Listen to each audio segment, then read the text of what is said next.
Okay, all right, I won't milk it. What's up? How are you guys? What's going on? Let's go. I'm fired up. Yes. Thank you for coming. Huge night. Front row is packed. I love to see it. Hi. Hi, front row. Hi. Hi. Oh, wow. Real good call and response. You guys are on it. You're very responsive. I love that. You're all making eye contact? That's wonderful. Yeah, I'm excited to be here, man. So pumped. I'm excited to be performing for people. I don't take that for granted anymore, you know? And if you guys do feel like heckling, I'm feeling saucy. Try it. Do it. Whatever, I don't care. Call out. I'll call back. If you're cute. But I think at this point, man, I used to do Zoom comedy. Did anybody see any Zoom comedy in the pandemic? Yeah? God damn, man. Once you've been heckled on Zoom, you're bulletproof. I'm bulletproof. Bring it on. Because people would leave their phones on. People would watch the show, but just go about their business with the microphone turned on in the kitchen. I've been heckled by sizzling onions. Their kids would watch TV in the background. Listen, as a comedian, you know no deeper humiliation than getting heckled by Paw Patrol. You know? I told a joke, and it bombed in this Zoom show, and in the silence I heard, arf, arf, sounds like someone needs our help! Like, fuck.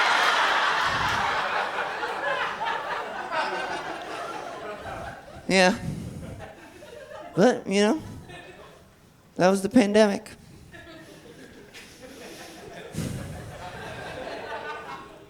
How was your lockdown? Anybody else change genders out of boredom? Just me? Okay. Good. Yeah, good. All of you. Cool. I know my demographic. This is nice.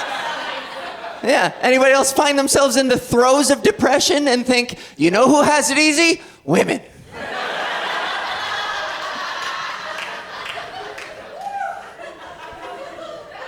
I am, as a heads up, I feel like I need to say this as a precursor to everything I'm about to do. I am going to talk about being trans a lot tonight. Yeah. It is a lot of my material, and I've heard rumbles and grumbles from people being like, you know, is that all she talks about? That's all she talks about. And it's like, I mean, of course it is. Because I'm going through a fucking midlife crisis, you know? Exactly like, you know, getting married and having kids. Or getting divorced and losing the kids. It's the same thing.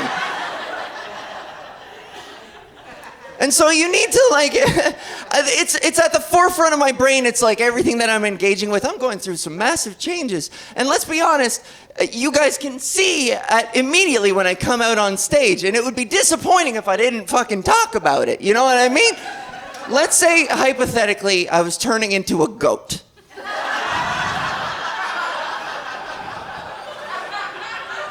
Let's say I was slowly turning into a goat, and I came out here with tufts of fur on my elbows, and I had two little nubby horns that were starting to come out of my head. And I had to hold the microphone in my wrists like this because my fingers were congealing into a pair of hooves.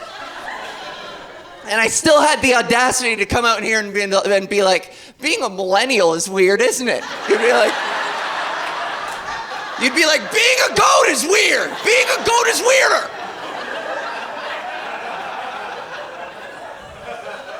If for a whole fucking hour, the whole time I was just like, people get mad when you tell them. People get mad when you tell them you're a vegetarian. You'd be like, I'll tell you what's making me mad. So all I'm saying, man, if talking about being trans is hack, then I'm the motherfucking goat, baby. Yeah.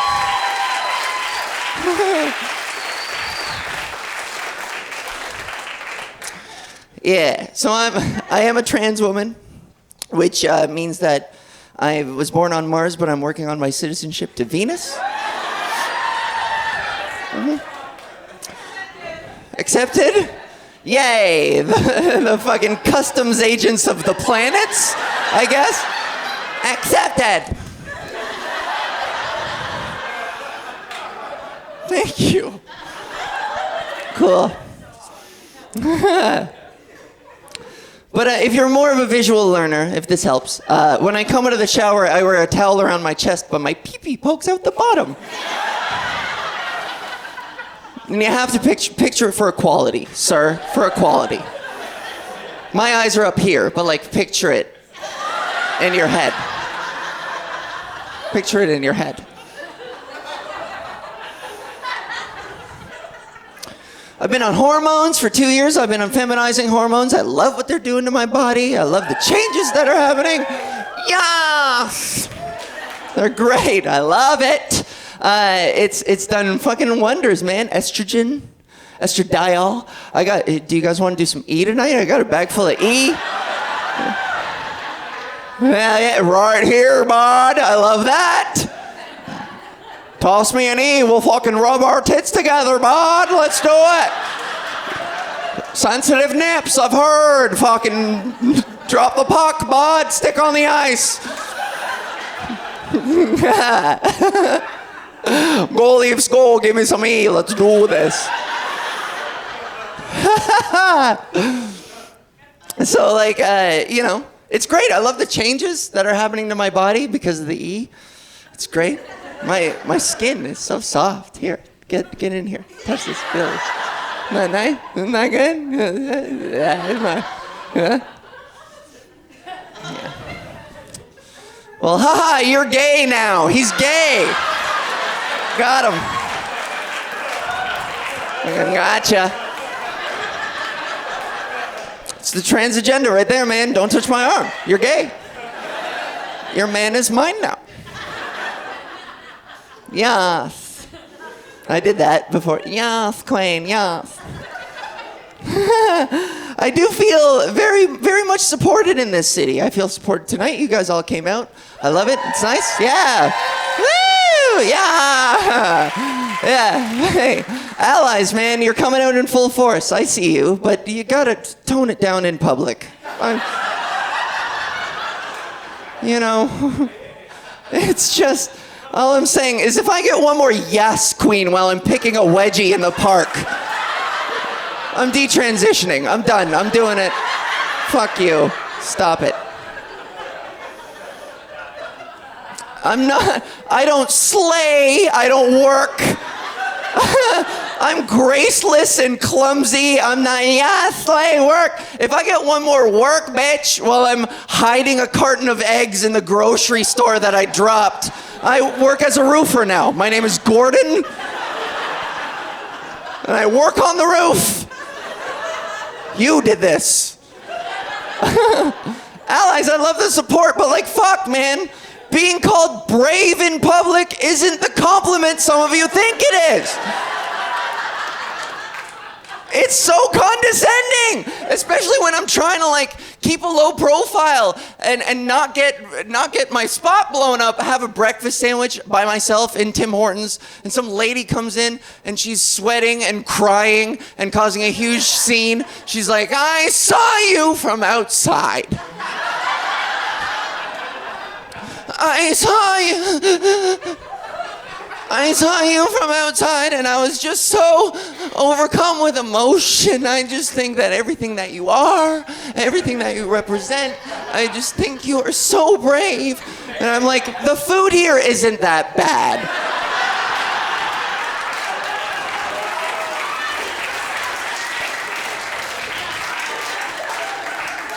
It's frustrating. And it's only a thing that people do to like trans people. You don't believe me? Fucking try it. Tonight, when you leave, go out onto the sidewalk and stop any stranger in their tracks and just go, hey, I just wanted you to know, I just think you are so brave. And look into their eyes as their greatest insecurity that day just comes collapsing on top of them. Yeah, that. They're just Crocs, okay?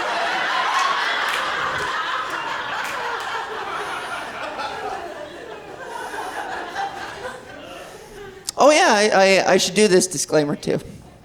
I feel like I need to say this pretty early on. I am working on feminizing my voice. I'm really self-conscious about it. I'm working on feminizing my voice, and if you don't know what that means, when you transition from male to female, you can take a whole bunch of hormones. They'll change physiologically what's happening, but it doesn't do anything to your vocal cords. Once you've been through like a male puberty, these things, they change irreversibly. Testosterone can be a motherfucker like that. It's a very potent hormone. Which is why, in the reverse, whenever somebody transitions from female to male, they'll take 2 pills, and that shit'll happen overnight. You know? They'll be on the phone like, hello, I would like to talk about my car insurance, please. I'd like to know why the rates went up overnight, bro. What happened? They get mad. Testosterone. So like, I am working on my voice, and you have to be deliberate about it. There's so much involved in it. It's not just a simple matter of talking in a high voice! Because people are gonna think you're a fucking psychopath. Either that or they're gonna assume you have some kind of unseen disturbance on your person. You know? What's Val like? Oh, she's cool, she's a good hang. She's got bees in her loins, I think. Nice girl, bees in her loins, I think. Something's going on with them bees in her loins. Your voice is gorgeous. Love it. Oh, shut up. That's exactly what I'm talking about. Yeah. Your voice is gorgeous. You're a baby angel. I'm gonna dream about you every night for the rest of my life. Oh.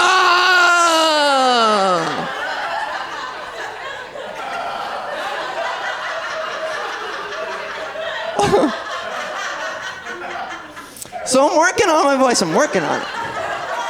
I am. I appreciate it. I appreciate it. Thanks. What if I talk like this? Would you still say the same thing? What if I talk like that? See?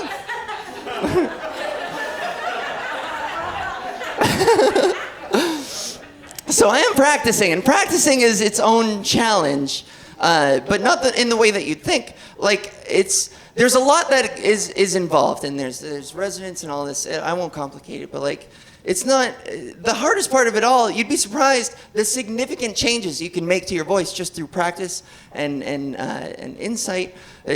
But the hardest part is the shame, getting over the shame and the embarrassment of trying it in front of people, you know? Especially people who have known you your entire life. It's really weird. It's so awkward. It's cringy and awkward. You know, it's the equivalent of fucking putting on an accent in front of your family at Thanksgiving. Just that random in front of your dad being like, hey, Pa, pass the tomatoes. Why are you talking like that? Am I talking like what? It's my identity, paisan. Come on. The fuck, eh? You keep asking, I'm gonna fucking make you sleep with the fishes, Pa! The tomatoes! Come on! But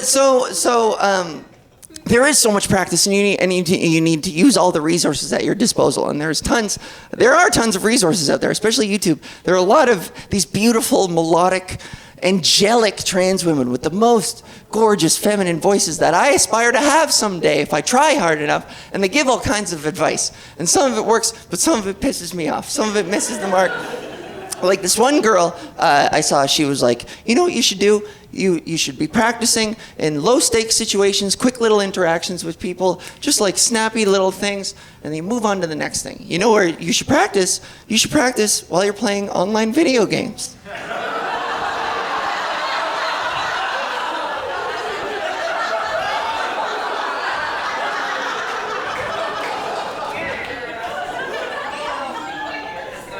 Sure, because what more supportive community exists in the world than the gaming community? Oh, yeah. Yeah, let me practice my feminine voice. I'm gonna call up the Call of Duty Boys. And it pissed me off when she gave that advice. I was like, that is so out of touch. She doesn't know what the fuck she's talking about. Turned me off right away. But then I thought about it for a week, and I came back to it. I was like, you know what? That's actually really good advice. In like a morbid backwards way, where I'd be able to measure my progress based on the nature of the hate I receive.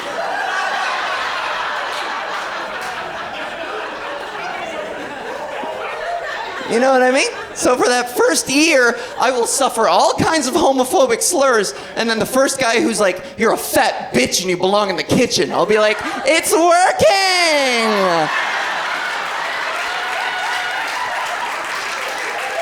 It's working. I love this hate. Tell me more.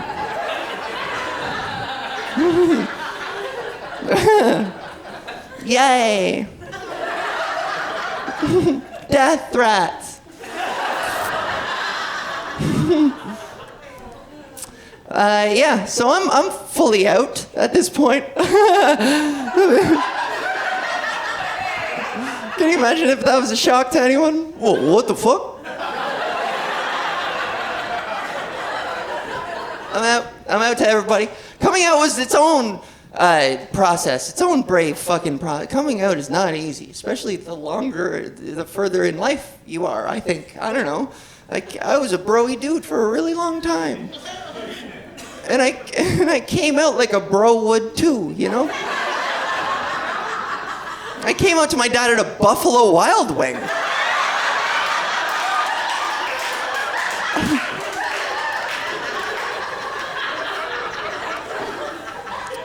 And that's the thing. Same? Did someone just say same? Holy shit. What a cool marketing opportunity for Buffalo Wild Wing.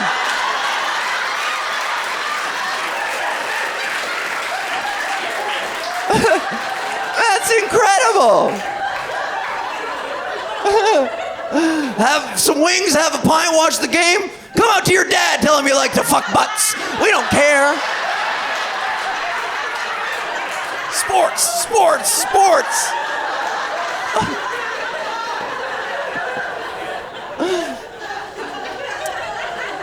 I love that. That's awesome. Can you imagine if we did that on the same night? That would be crazy. The serving staff, like, everyone's coming out tonight. Holy shit. Dropping a pound of wings to a third table, like, which one of you is gay? Which one of you is coming out? I'm so proud of you. You are so brave.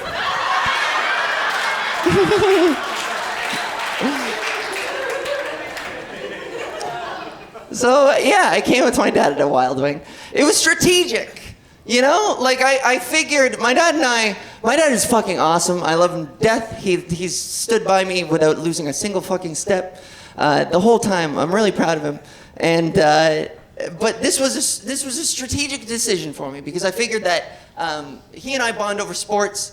And if things got awkward in this conversation that I've never had with anybody before, I figured that we would have an out and I could just deflect into whatever game was happening on the screen at the time, you know? So in my own very clumsy, inarticulate way that night, I was like, listen, Dad, I know you know that something's been really bothering me lately and I'm like really struggling with it and it's reached a point where I just have to, I don't know, come out and say something and I'm not sure how to articulate it, and I'm like afraid that it's gonna change things between us, but you know what?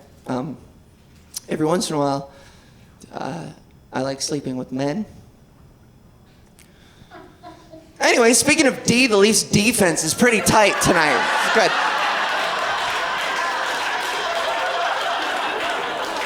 That Austin Matthews has a cute tuchus, doesn't he, Ned? Doesn't he? And my dad handled it well. Like I said, I'm really proud of him. But I was shocked at how smoothly he handled it. But I shouldn't have been. In retrospect, I realize now I shouldn't have been. Because he's an ally. And the signs were all there that he always was. He's a proctologist.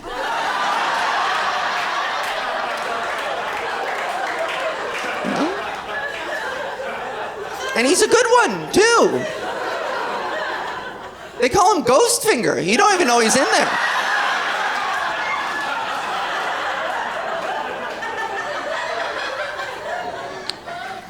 Well, my dad handled it really well. Surprised me, of course. Yeah, when I came out to him, he was like, yeah, I kind of suspected something was up. So nonchalantly. And I was like, Dad, how could you? I hid every vaguely flamboyant, feminine thing about myself. I repressed everything. I played sports, Dad. He was like, nah, you played soccer.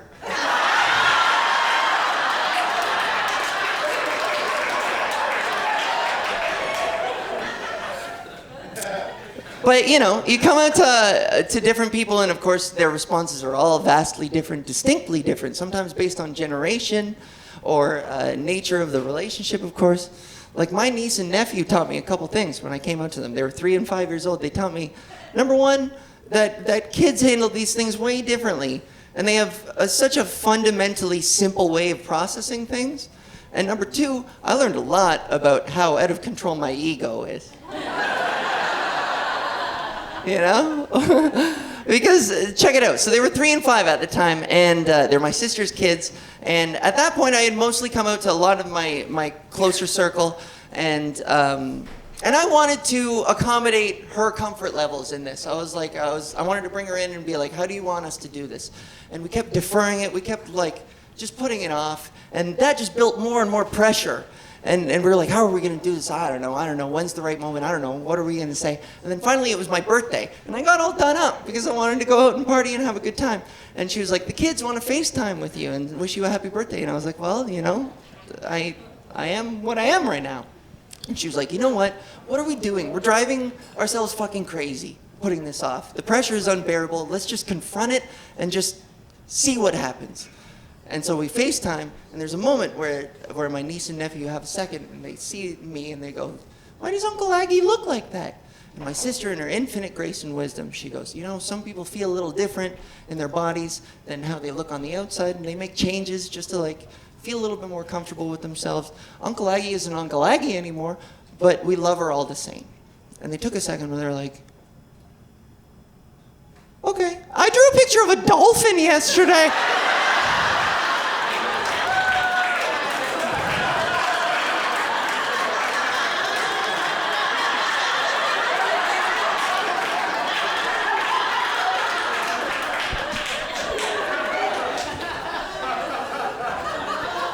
And it gave me such whiplash, all this pressure building up for so long, that I was like, hey, fuck your dolphin, hang on.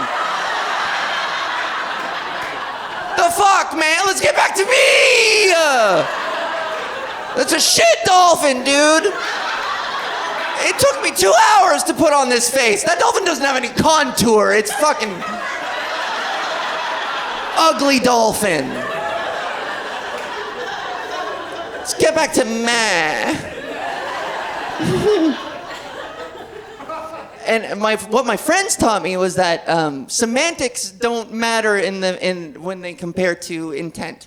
I know sometimes there's some crossover and it can be context specific, but like sometimes the things people say don't matter as much as the intent behind them. And my best friend taught me that. When I came out to him, he was like, yo, this is so sick. I'm so proud of you. It must have taken so much courage and effort to fucking come out. And I'm sorry if I ever made you feel like you had to hide any of this shit, but this is so dope. I'm so pumped for your future. You're the man. I was like,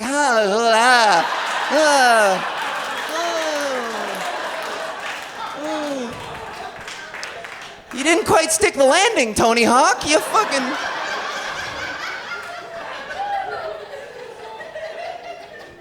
But in retrospect, what warms my heart is the subtext of that. He's bigging me up. I love it. I think it's great. I thought it was so endearing. And besides that, I've never been called the man in my life. I had never... Up until that point, never. So, like, it's fucking crazy that in order to become the man, I had to become a woman? Are you fucking kidding? Crazy!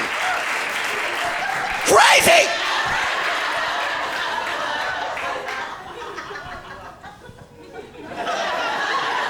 Stupid. Yeah. A lot's happened since then. A lot. A lot can happen in 2 years. Yeah, man. I got my name changed. Legally. That was a whole thing. That was cool. And even selecting it to begin with, that's an arduous process. It's significant. It's huge. It's a huge decision. And I wanted it to bear that significance. I was like, I want to involve my family because my family have all been really good. And I have a big family. I have 4 siblings. And I was like, you know what? I want to make this a democratic thing. Bring everybody in. Everybody makes this decision together. Let's vote or something like that. And then I recalled a time when we were all young. We were all little. Our first pet was this bunny rabbit. We got this bunny rabbit. And my dad wanted to teach us a lesson about democracy. He was like, we're going to spend the afternoon all picking out names. We're going to have a robust debate. We're going to compromise. And by the end of the day, we're going to settle on a name for this cute little bunny rabbit. Guys, we spent 6 fucking hours at each other's throats, throwing plates against the wall. Just nobody compromising an inch until finally my dad was like, all right, that's enough. We're calling it Bunny. It's Bunny. And like, it ruined relationships for months. With the rabbit, we didn't give a fuck about the rabbit anymore. I would walk by that cage and be like, oh, you're eating a carrot? Oh! Oh, how original! You shitty little beast. So I think about that story and I'm like, you know what? It's probably best that I didn't get my family involved. In the end, it was just my mom and I, and we did this decision together. And I'm glad we didn't because I feel like if I involved my entire family, we would spend fucking 6 months arguing at each other until finally they would be like, fuck it, we're calling you girl.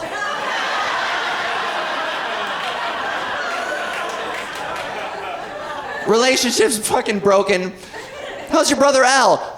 She's my sister now, and we don't talk anymore.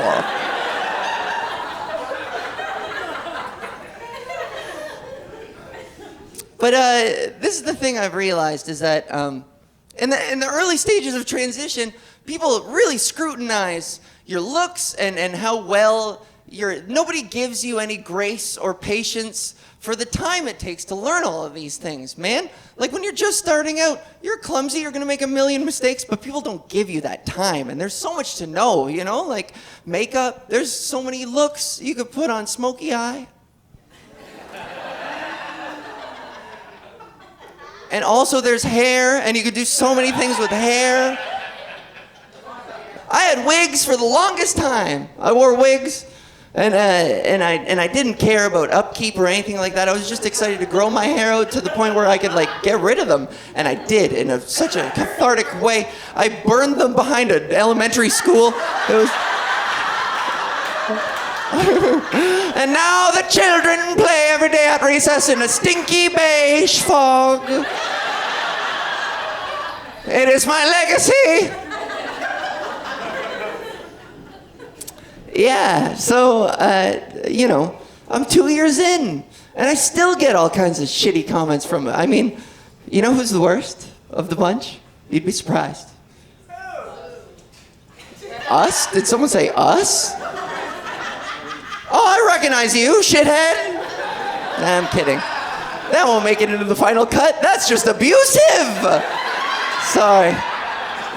Yeah, we're your mortal enemies. Hi, congratulations.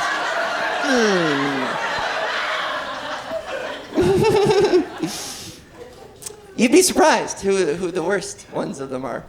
Drag queens. Does that make sense to some of you? Because drag queens are they're so sassy and they have so many opinions that they have to be vocal about your fucking makeup. I would post a picture of myself 2 years in that I think is cute, that it's a glow up. I'm really proud of the progress I've made. I've been working so hard. I post a picture and all these comments underneath from these drag queens I've met that they're like, your eyebrows are haggard as shit. Your dress doesn't match your skirt, bitch. Your dress doesn't match your shoes. Your fucking hair's a mess. I'm like, I'm too.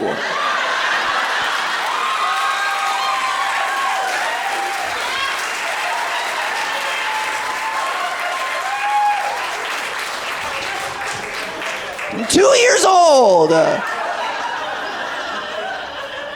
Come on, take it easy on me. You wouldn't go up to a 2-year-old in the park in a stroller and just be like, your onesie doesn't match your stroller. Is that Dora the Explorer, bitch? That's fucking a hack. What's going on with your eyebrows? And just kick it into a sandbox. And sashay away. 2 years old idiot.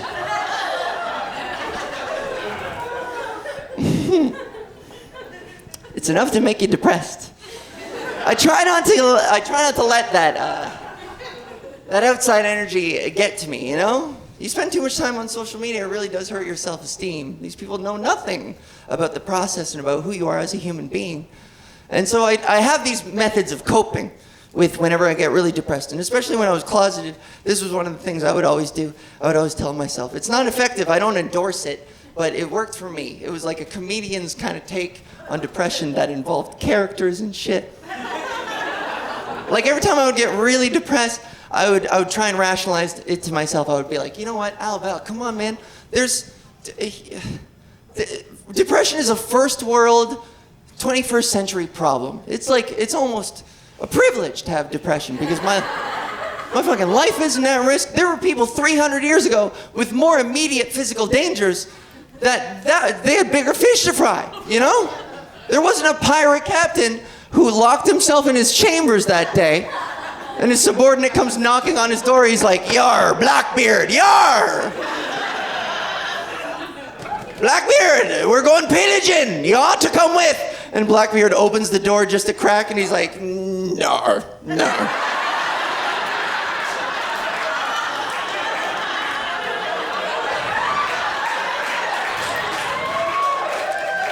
You're only inviting me because I'm the captain and you feel like you have to.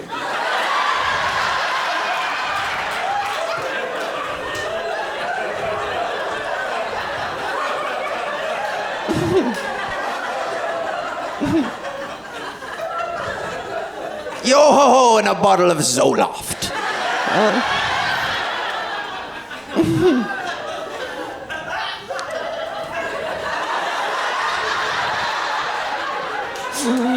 That laugh sounded like there are trap doors here in Comedy Bar. Did you hear that?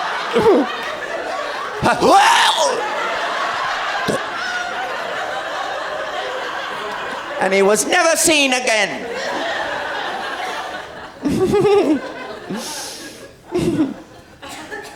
The puberty phase. I think another thing that people don't realize is that I am going through essentially a second puberty.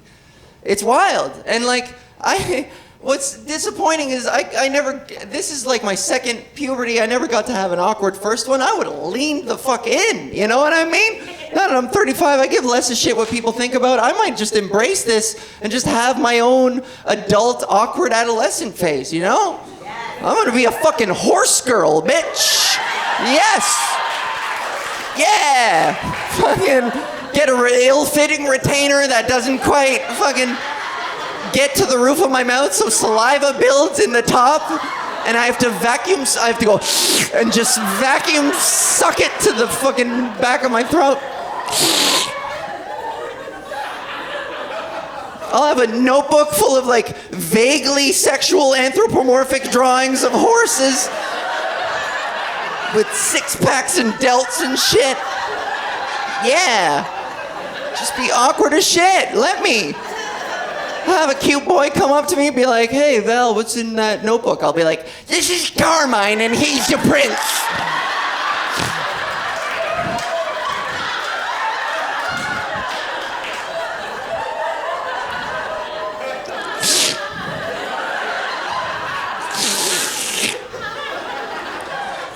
Carmine is betrothed to a princess from a faraway land, and I am but a simple farm girl from Toronto.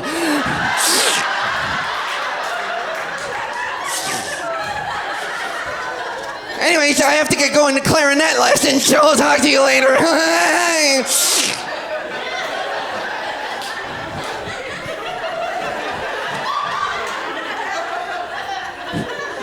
Fuck, where's the exit? Oh no. Is he still watching? Shit. It was a lot of firsts for these first 2 years. A lot of coming of age experiences. I went bra shopping. I got my bra sized for that first time, and that was, it was good. It was really validating, but it was also traumatizing. Oh my. Not for me. The Licenza worker was fucking.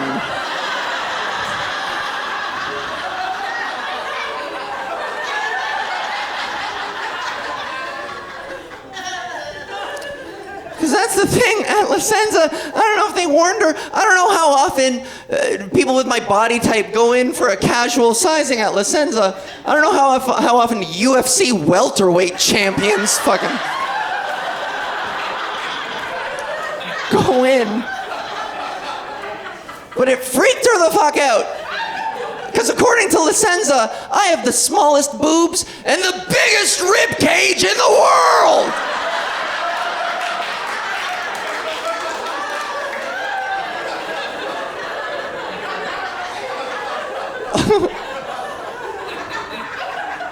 And I could see it on her face. They weren't prepared for this. Because her face went white as a sheet. And she took a deep gulp. And she was like, oh, dear, I'm so sorry. I'm gonna have to go to the back. And the way she said back had the flavor, it just implied that she was going to some subterranean lair miles away, some dangerous voyage. She lit a torch, climbed into a minecart, and saluted the rest of the staff. If I'm not back in 10 days, tell my family I love them very much. I'm gonna get a bra for this absolute unit of a woman.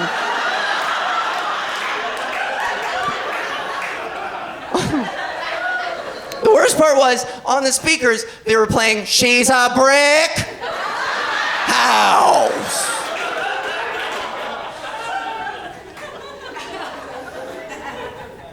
It was too much, man. Yeah. So that phase is mostly done. I still have days where I boy mode. Does anyone know what that means? Yeah, trans women do this thing, especially in the early stages, where keeping up appearances and trying to present as femininely as possible to the public, it just takes so much effort and a lot of anxiety. So some days you just want to take a break from it and be like, fuck it, I'm growing out my beard, I'm wearing old baggy clothes, I'm boy moding today. You know what I mean? And it used to depress me a lot until I figured out a way to think of it differently. And now every time I boy mode, I feel like I'm this retired secret agent who's getting called back for one more job, just like every time I think I'm out, they fucking call me back, you know. But we need you, Agent Mulan.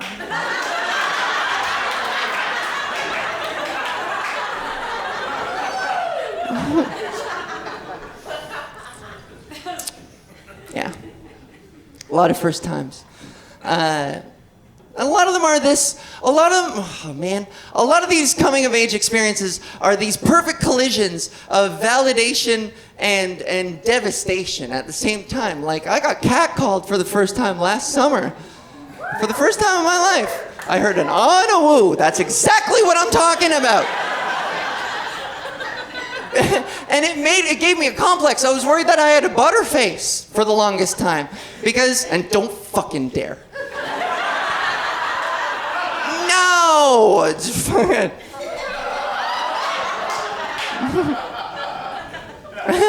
I was worried I had a butterface for the longest time. And if you don't know what a butterface is, it's an ancient biblical term.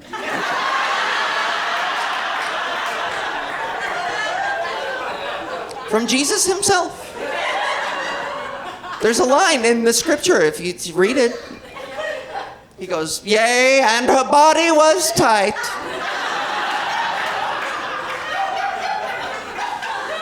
But a face.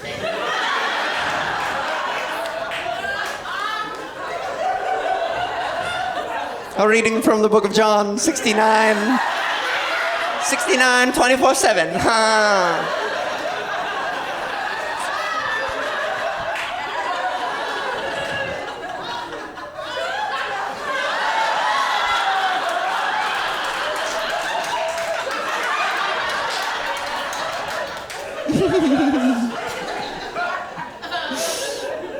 So I was so worried I had a butterface because of this experience. It was last summer.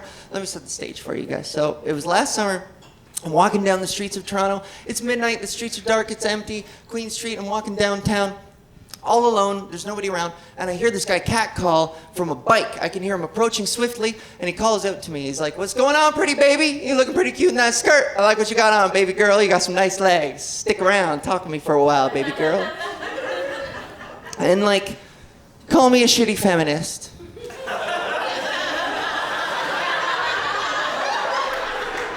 But I'm 2.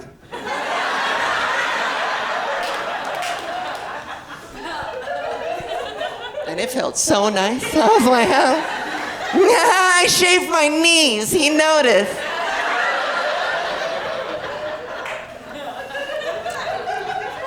And so I was so thrilled. I was thrilled at this novel experience, so validating. So like, it just kind of took over my body. I couldn't help myself. When he pulled up next to me, it sort of took over, and I just shrieked it at him. I was like, "Thanks!" And you hear it in my voice when I get excited. I fucking sound like Seinfeld. You know what I mean? This guy pulled up. I was like, "This guy loves my knees. He wants to fuck. This guy wants to fuck. This guy loves how he thinks he wants smooth knees. Let's fuck. You got a basket in the front. You got a basket in the front. Let's fuck. You want a blowjob? I'll give you a blowjob. Smooth knees."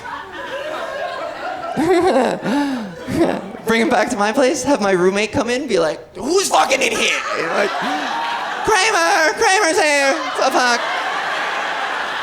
Let's fuck. It's a threesome. And so, after that, upon seeing my face and hearing my voice and computing that against what he thought I might look and sound like when he was approaching from behind, this guy had a complete mental fucking malfunction. His brain ceased working, but his legs were like, "I got this. Let's get the fuck out of here!" And he got on his bike and rode off into the night, just being like, and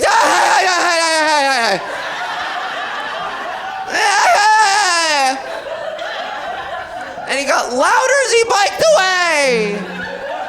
It reverberated off the walls, just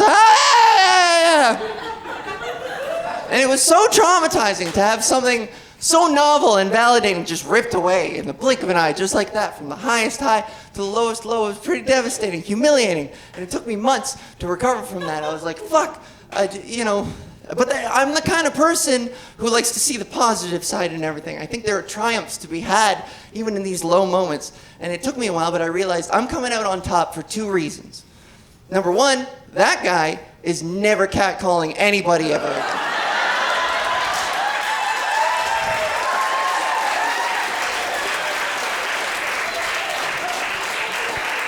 So, you're welcome, ladies. This face is out on the streets protecting you bitches. Do you realize that? Hit on this motherfucker, I dare you. Give me that dick.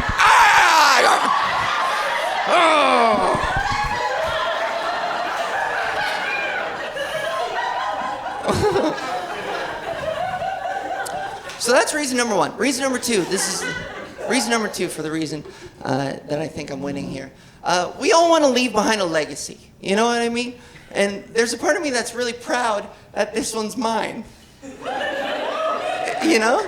Like, I love the idea that forevermore, I'm going to be the villain in this straight dude's horror story. That he like gathers his friends around a campfire and he's like, "Legend has it that in the dark of night,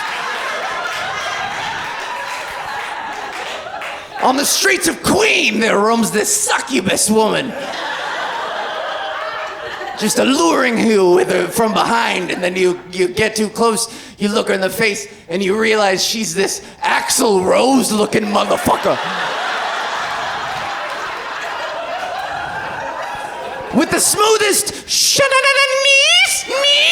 that you've ever seen.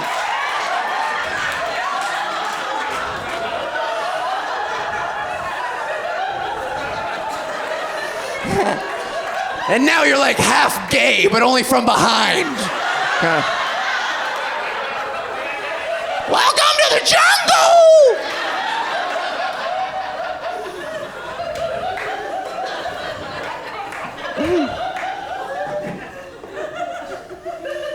So that was a tough one to take, but like I came out on top, you know? And a lot of the hate that I get, I'm constantly looking for ways to just make them win for me, you know what I mean? And some people make it easier than others, I'll be honest. I get a lot of hate online, of course, it comes with the territory, but some people target some things that I couldn't give less a shit about, and then it becomes funny to me again. You know what I mean? You realize some of these people are just so petty, they just want to hurt you, and you're like, oh, that's pathetic. You know? Like, this is a comment I get all the time. Somebody will be like, you know what? I get this comment sometimes. They'll be like, when you die, when you're dead,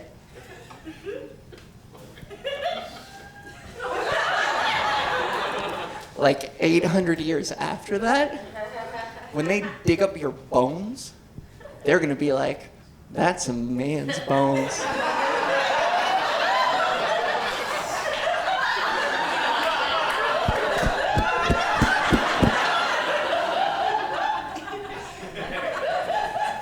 And the first time I read that, I was like, who would fucking care? Who is that insecure that they lay awake at night just like, I hope my bones are fuckable to a necrophiliac paleontologist from the future?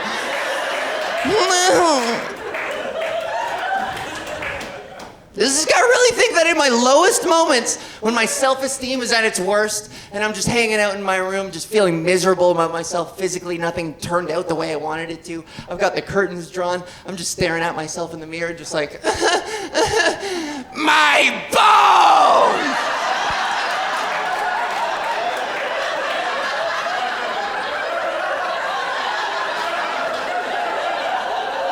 I can't change my bones!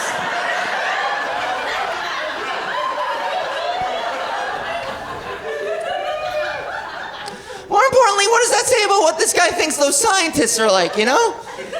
Does he think it's just a bunch of broy dudes digging up bones, disappointed, like, oh, fuck, another dude, this sucks! This is the 5th dude today! None of these skeletons have tits! What am I supposed to honk? 7 years at Western U for nothing!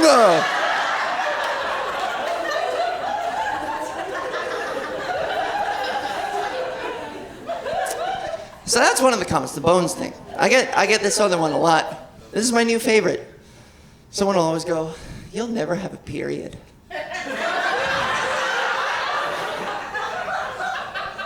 Good.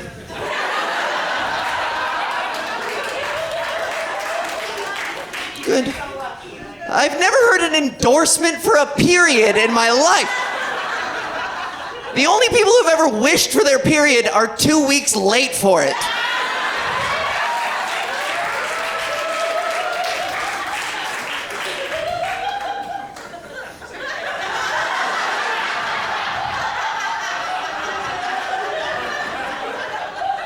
Is there a zebra loose in the room? Do you hear that?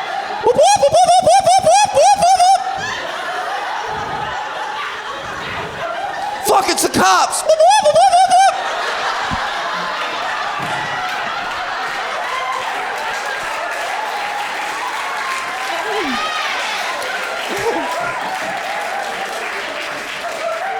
That's awesome. Give me more of that. Let's have more of that.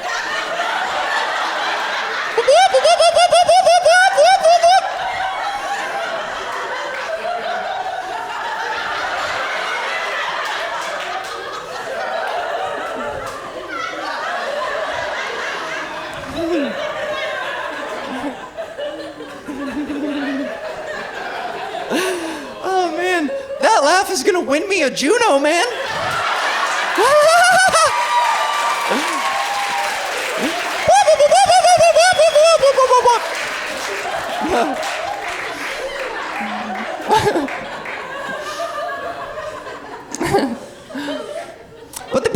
thing, between the period thing and the bones thing, I used to engage with these people all the time and argue with them all the time, and then I realized just how futile it is, because a lot of these people don't argue in good faith. They don't want an actual exchange of ideas. They just want to hurt you. They just want to be petty. And most of the time you realize they're just making shit up half the time. More than half, they make shit up all the goddamn time. So for example, if I were to go to the bones guy who's like, yeah, they're gonna dig up your bones and think you're a man, I'd be like, yeah, well, fuck you, I'm getting cremated.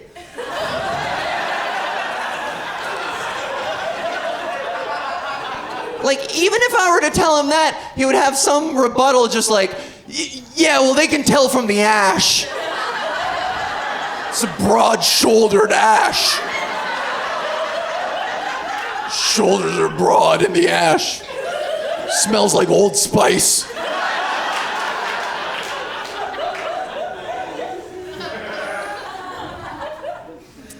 Bathrooms are another thing. God, the bathroom debate is fucking exhausting, man. We all just want to take a shit in peace. That's the trans agenda. My agenda is I've eaten too much Taco Bell and it's an emergency right now. You know, it doesn't matter what you are on the outside. And on the inside, we're all brown.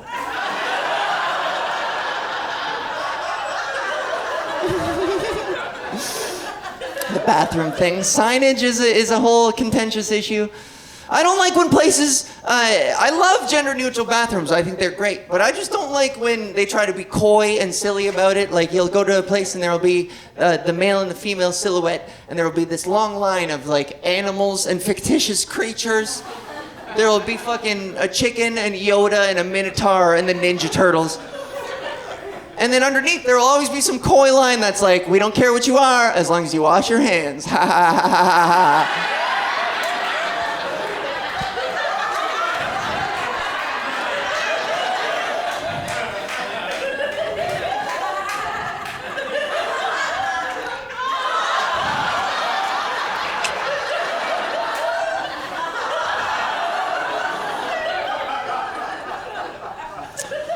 Welcome to Jackassers. We have fun here.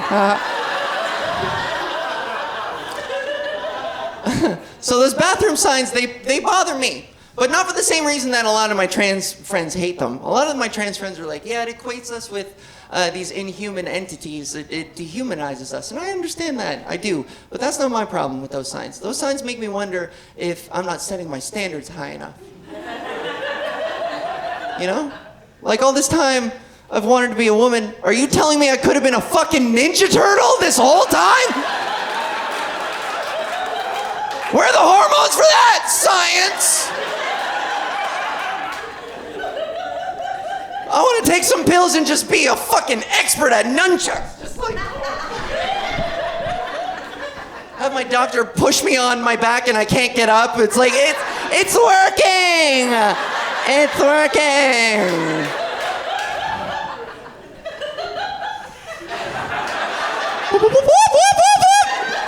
It's the fucking bathroom police, dog!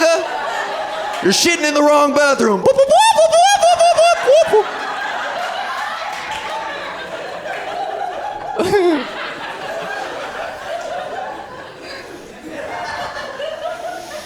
And you know, for all the flack that we get, the worst of it, and this is where it actually gets like severe for me, is groomers. We're getting called groomers now, and that's the part that I think has like dangerous implications. Especially, and what bothers me is that it's so hypocritical. I think people don't realize that we were raised in this like heteronormative, cisnormative society where it's just ubiquitous everywhere. And anything that remotely deviates from that norm is seen as a threat. You know what I mean? So like, you wouldn't believe the way I grew up. You know, I would be 6 years old and I was a cute kid. So people would come up to me and they'd be like, "You're a little lady killer, aren't you? You're just a little Casanova. You are.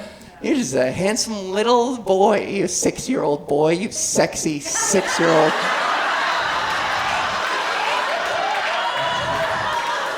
You sexy 6-year-old. You have 1 pack of abs for every year you've been alive. You're sexy. How many girlfriends do you have? How much pussy are you slaying, 6-year-old boy? And I'd want to impress, so I'd be like, this many pussy? This many pussy? So the groomer thing is bullshit, man. Especially just, seeing some grown man see two gay guys holding hands and be like, get the fuck away from my son! Come on, we're late for your 7th birthday at Hooters. Your grandpa wants a photo of you with one of the waitresses before he dies.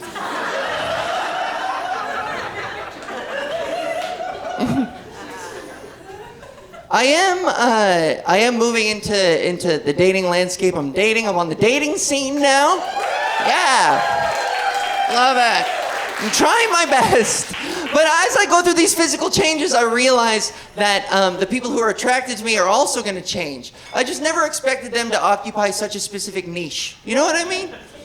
Like, I've gone from being a handsome guy that some people want to fuck to a handsome woman that only retired police officers from Thunder Bay want to fuck.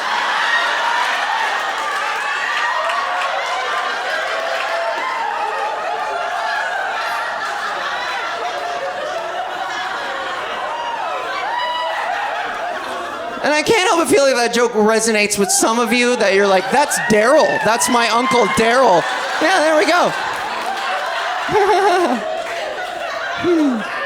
Daryl's just looking for love! I've seen his search history. You're just his type. Reach out. But like, dating is tough, and I'm staying away from the dating apps. I don't like them. I think it's... but I also sympathize. It's hard to engage in any sort of meaningful, charismatic conversation right out of the gate. And it's, I don't know, it's boring. But also, some people need to exercise a little more creativity, man, in their opening lines. Is that too much to ask? I call my dating app inbox the barn, because it's full of hay. It's just hey, hey, hey, hey, hey, hey. And if I ever respond, hey, picture of their cock, immediately. You know? So much hay for so little pork.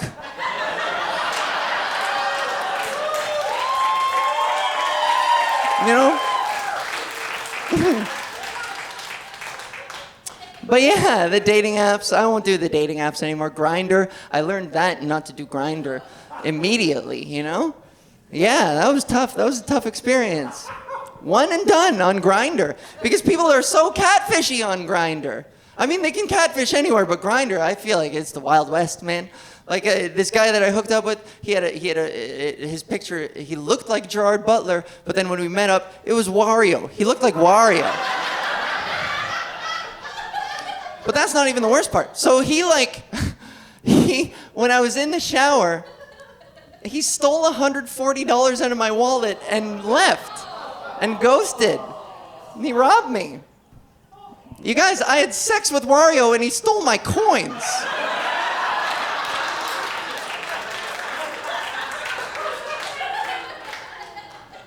But people wonder the hay thing, the dick pics. I've had people ask, they're like, well, what do you think? Do you think that it's porn just rotting the brains of everybody out there? Their expectations for courtship are all skewed and they think this is just how to do it. And at first I was like, yeah, of course, I think that makes sense. But then I thought about it and I was like, no, you know what? Porn has really, let's be realistic, porn has existed all through human history. It just took different shapes. You know what I mean? Like the Renaissance was horny as fuck. All that art, you don't think that Michelangelo, when he was making the statue of David, took a second to be like, oh, this is a magnificent cock. Mwah.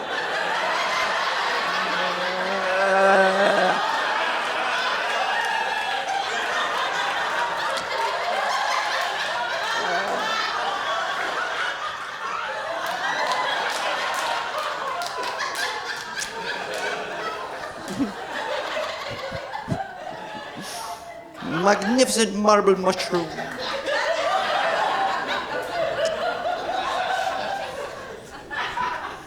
And I hate to like come down on a lot of you guys, the dick pics. It's just, your dick isn't that spectacular. It doesn't photograph well. A lot of the guys out there think that their dick has a six-pack and solves crimes in the night. The dick is the goofiest looking thing in the world. If the dick could make a noise, it would be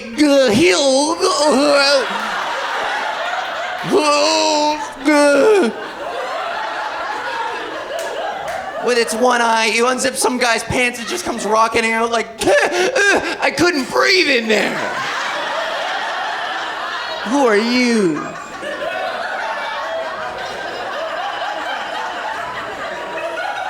And morning wood too, man. Morning wood, I'm done with morning wood.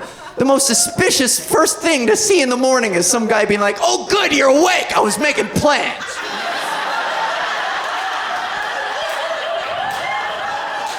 We're gonna rob a bank.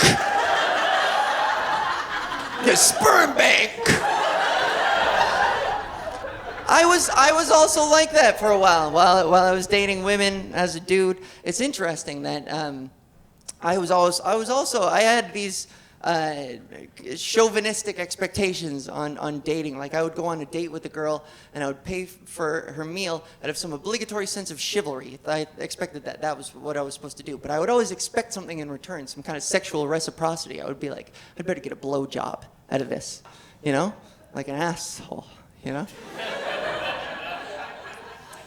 But I realize now that, you know, I'm, the amount of effort it fucking takes into going on a date as a woman. Now that I've reversed roles and I'm going on dates with guys as a girl, and I realize that fucking, ladies, all the expenses that go into beauty products, all the time it takes to get ready and done up, I spend 2 hours agonizing over this shit. Agonizing. And then I show up on this date, and this guy showed up wearing a faded Iron Maiden t-shirt, and he's just like, oh, you have to pay for your salad? Like, yes, you do pay for my fucking salad. You pay for 4 more of these before I unzip your hi. Hope it was a good salad. Here comes dessert. Ew. Stick that somewhere I don't have to look at it.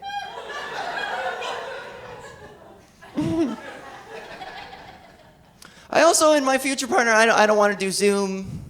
I don't want to do long distance. Zoom sex is worse than Zoom comedy, I think. Hard to tell. But when you do Zoom sex, you really have to reckon with how you masturbate, you know? Because the thumbnail is like right there. You're like staring at yourself the whole time.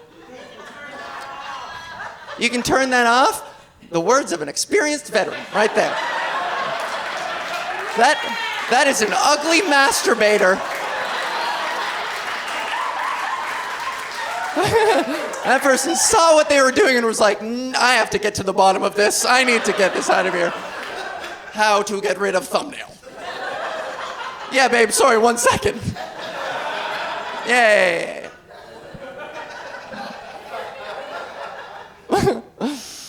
So, you have to see yourself like masturbating, and there's a fundamental difference I learned, especially at the beginning. This is always used to make me self-conscious about like how I masturbated versus how my girlfriends did, because they would do all kinds of really fun, cool shit. They would do this with their full body, and I would be watching that, and then I would see myself in the corner, and I would just be hunched over in the corner like a bridge troll, just like, nyam, nyam, nyam, nyam, nyam, nyam. Mine, mine, mine, mine. Who goes there? Mine, mine, mine. Our sounds like someone needs our help. Mine, mine. Mine, mine, mine.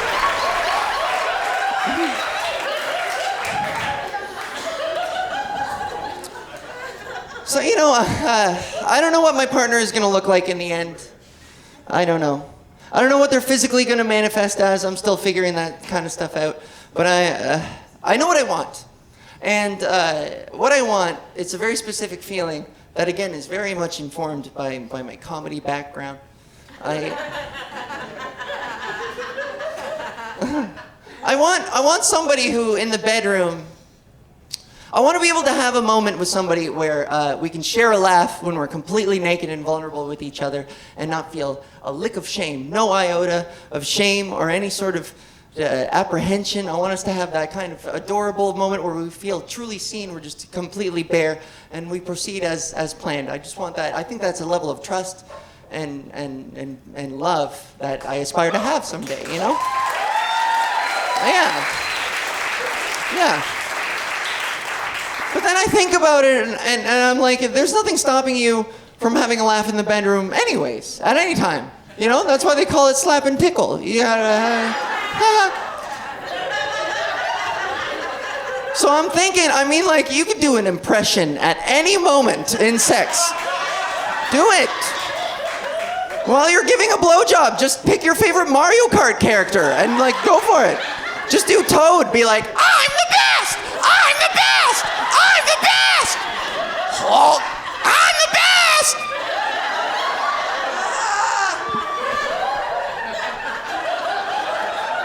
And then when they come, make the noise he makes when he spins out on the track. Go, ow, ow, ow, ow, ow, ow, ow, ow, ow, ow,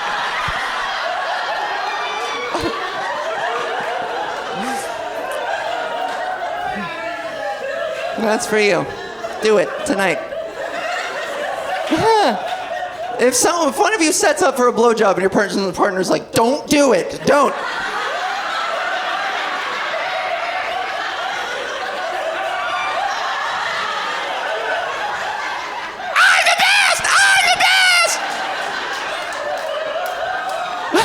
Weirdest noise complaint you've ever received from your neighbors.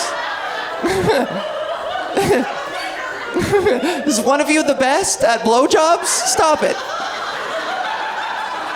My kid's bedroom is right next to your wall, man. You're giving him a weird kink. So I am in that phase where I'm realizing who I am attracted to. And sometimes it's not the best news. Sometimes you learn stuff about yourself that you're like, oh no.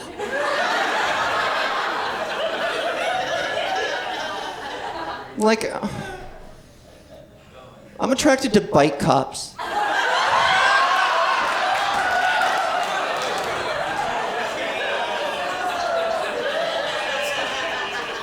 I don't know, man. I don't like it, but there's just something about them.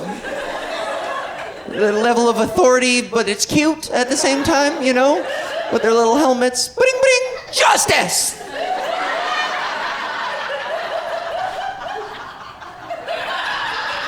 How intimidating can you be if your nemesis is stairs? You know what I mean? Ooh. You could commit a crime and climb 5 steps and they'll be like, no, foiled again! Yeah, I'll get you. But the bike cops in Toronto, this is what attracted me the first time. I saw a bike cop take his job too seriously, but it overwhelmed me. He saw something he didn't like in the park, and he dismounted off his bike at top speed. He was just like, ha! Threw it against a fucking tree. And I was shocked. I was like, dude, you need that thing. That's your cruiser. That's the vehicle you use to take the perp back to the station, I think. I don't know. How does that work? Does he cuff the guy around the waist like this and they just share a romantic ride?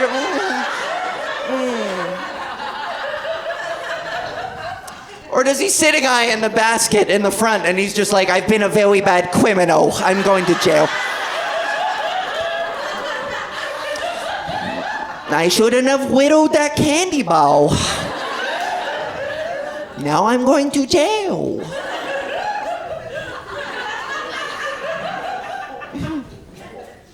But I think about that cop. I think about that guy all of the time. There's just something, yeah, it's pretty badass. He's like that rogue cop who doesn't do things by the book. Fucking edgy guy, doesn't follow the rules. Like, I guarantee that day, the chief had to open the door to his office to reprimand him and be like, Malloy, get the fuck in here! I gotta talk to you real quick, Malloy. Malloy saunters in. The chief is leaning against the door at the back of his office, just exasperated, like, God damn it, Malloy. You're too hot-headed out there. broke a kid's fingers in your spokes, Malloy. I gotta cool you off. Malloy's like, you can't cool me off. Chief bike hopping's in my blood. Like my grandpappy and his grandpappy before him, busting crimes on the streets with the old bikes, with the giant wheel in the front and the little goofy fucker in the back. That's how far back this goes, Chief. You can't slow me down. Chief's like, no, Malloy. You know I love you, and I hate to do this. Breaks my heart, but it's gotta be done. Give me your badge and your short shorts.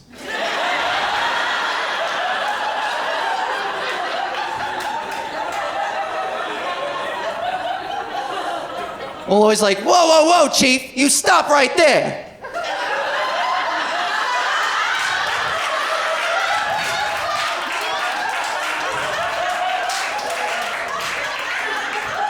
You want to take my shorts? That ain't right. My shorts are the only thing I got left.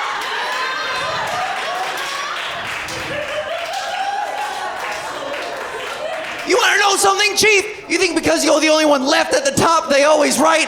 Will you ever stop to think that maybe you lost touch with people like me? The last ones left on the streets fighting for what's right? No, Chief, all you know is writing letters and stopping by the break room to see if there's any coffee left in the pot. So you want to take my shorts? You want to ask me to leave? I left this bureaucracy a long time ago. And then he's fucking gone. And then he's gone.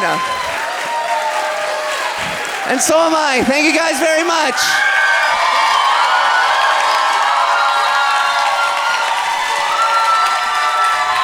Huh?